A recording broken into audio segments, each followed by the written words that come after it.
Spring is in the air, guys, so it's time to go shopping at the Home Depot for plants. And while we're there, I'm going to give you a few tips as to how you can save money. So let's take a look and see what they have. So here we have some beautiful summer bulbs. You know, they have freesia, they have gladiolas, they have dahlias or dahlias as some people call them, of different sizes. And I don't think the price is going to change much for these. It's $4.98 right now. And as you can see, some of the boxes are empty because these are quick sellers. So I would definitely recommend getting it right now and not waiting any longer. If it's still frozen over where you are, then what you can do is you can just keep them in a cool place. As you can see, the soil is such that it allows for them to stay how they are and not start growing yet, as long as you're under the right conditions. So I would definitely say get it now, and if your soil isn't ready, just hold off a little bit. Right here we have some Gerbira Daisies, and these are always great for your garden. Beautiful colors there. You know, they have the pinks, they have the reds, corals, yellows, and so on. And these are reasonably priced, so I would say definitely try to get some of these if you can, if your temperatures are ready in your area, and always check the growing zones too to see if the time is right or not. Next we have here some bare root roses, and $12.98 is the price right there. These, though, they're not very resistant as far as mold that happens with rose leaves sometimes. So if you're new to gardening, then they might not be the best choice for you. You may instead want to get these right here, which are called Knockout Roses. You're going to be paying a little bit more for these, but if you don't have as much experience and you're concerned, you know, that you may not get the best results from your roses, then these will definitely do the trick for you. They do come back year after year, and once they fall off, the leaves that is, then and they pick up again, you know, you'll have them satisfying that beautiful look in your garden. They don't smell as sweet as the bare root roses do. You know, those are like tea roses and hybrids and so on, but it's still a really good choice for your garden. Here we have some anemone, and this is a nice spring color for your garden to mix in with some other colors. What they also have here too is that they have the bulbs, the spring bulbs that are about to bloom. Some of them have started already, and this is just in case you didn't get to plant your bulbs in the fall, then you can get them now, and you can just, you know, put them in a larger container if you like, or you can put them in your flower beds. But once the leaves get yellow is when you'd want to transfer them from one place to another, and then they'll go down and they'll come back up the following spring for you. So that way you save your money, don't throw them out, you know, hold on to them. And you can see there's some more there coming up right there. Over here we have this one here, it's called Pincushion. Very nice, delicate pink color. And here we have pansies. Now pansies are best planted in the fall because they last through the fall season, the winter, and then they come up again in the spring. If you do want them in your spring garden though, because you didn't get to do it in the fall, I would recommend getting larger containers like these right here. These are the little 4-inch ones, as opposed to getting the flats in the fall where you get the ones that, you know, they have either 6 or 9 or sometimes 12. They're smaller, and in terms of them coming up and giving you that color that you might want, you may not necessarily have enough time for that. So I would say, you know, get the larger ones, and then if you're going to plant them again in the fall, later in the year, then you get those right there, which are the smaller sizes of them. And you can see there's some more Gerbira Daisies right here as well, of different colors.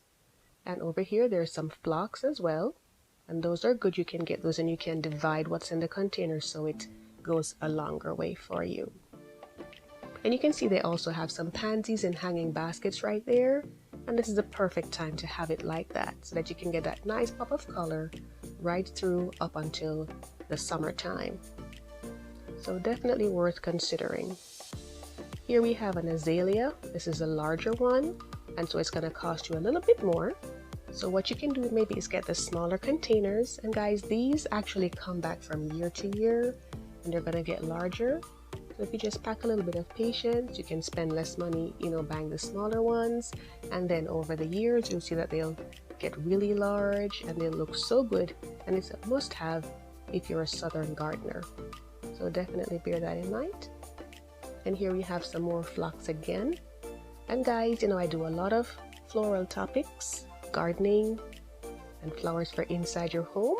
So I definitely hope that you'll consider hitting the subscribe button and tapping on the notification bell so you can follow along and be notified when my next video is gonna come out.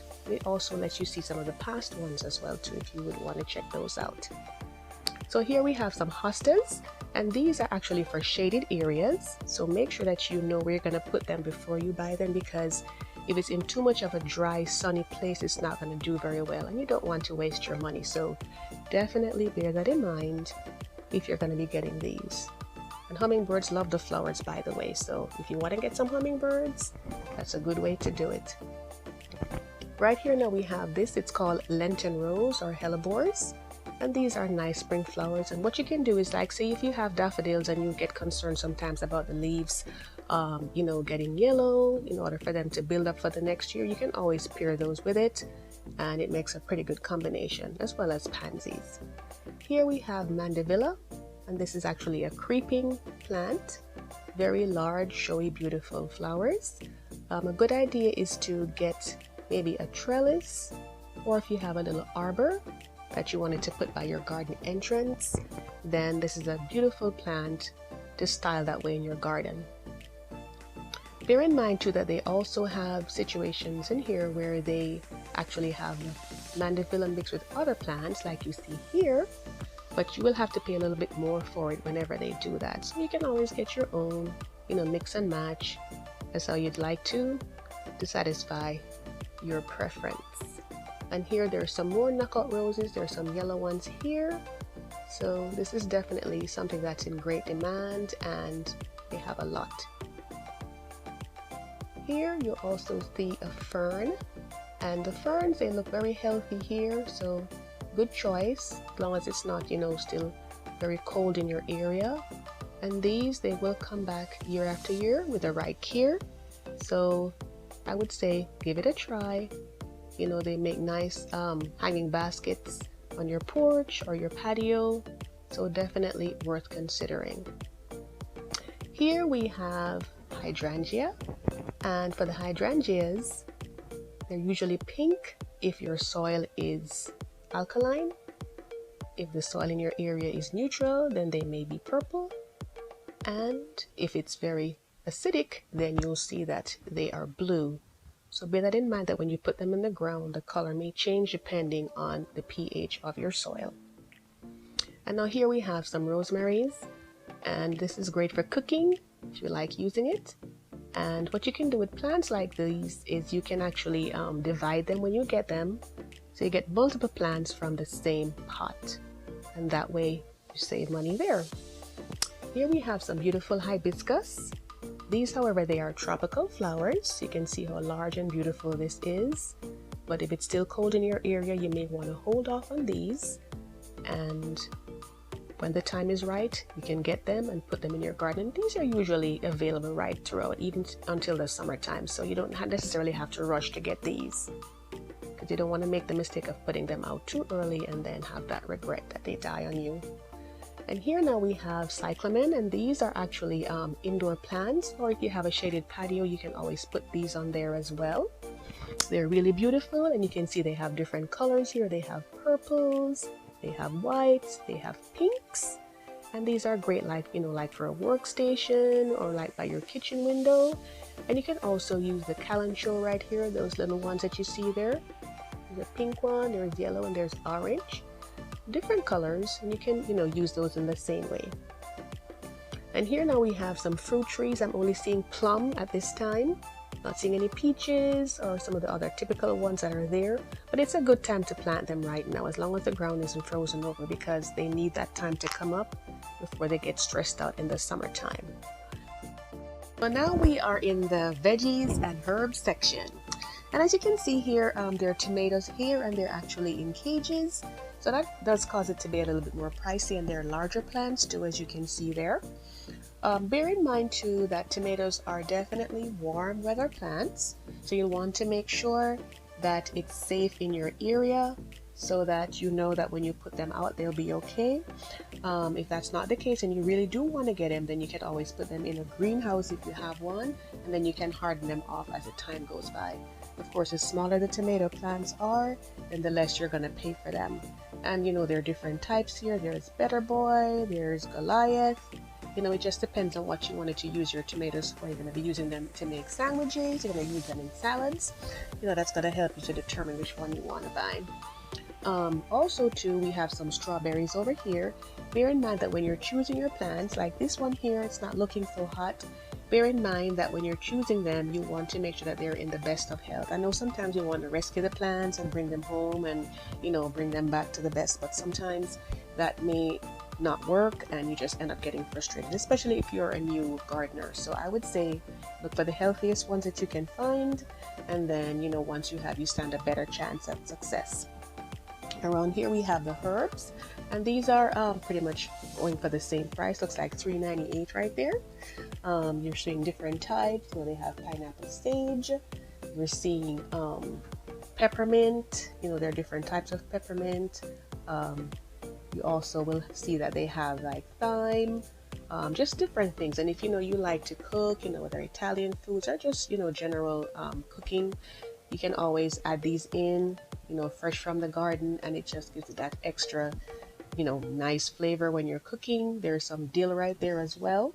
So there's so many things to choose from.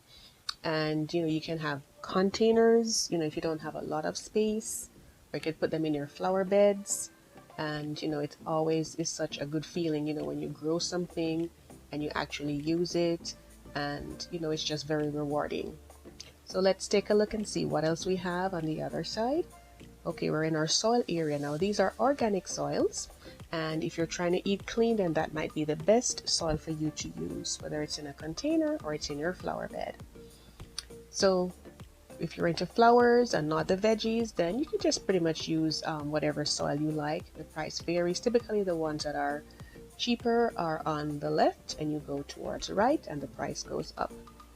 So, you know, you'll just look if you want container soil or you want garden soil.